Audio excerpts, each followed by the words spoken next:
একজন লিবিয়ান যুবক, নাম তার আমির, সৌদি আরব যাচ্ছিল হজ করার জন্য। যেই মাত্র সে এয়ারপোর্টে পৌঁছালো, তার নাম নিয়ে নিরাপত্তা সংক্রান্ত একটি সমস্যা দেখা দিল। নিরাপত্তা বাহিনীর লোকেরা তাকে বলল, একটু অপেক্ষা করো, আমরা চেষ্টা করছি সমস্যাটা সমাধান করতে। এই সময়ে অন্য সব হাজিরা তাদের প্রক্রিয়া শেষ করে প্লেনে উঠে পড়ল, আর প্লেনের দরজা বন্ধ হয়ে গেল।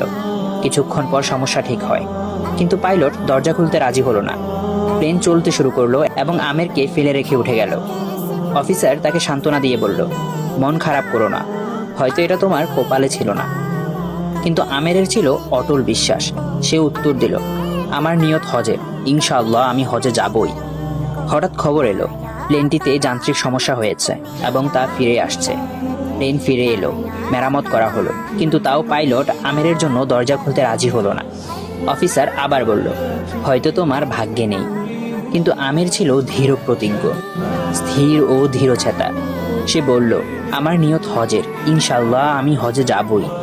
প্লেন আবার উড়ে গেল। কিছুক্ষণ পর আরেকটি খবর এলো, প্লেনে আবারও সমস্যা হয়েছে।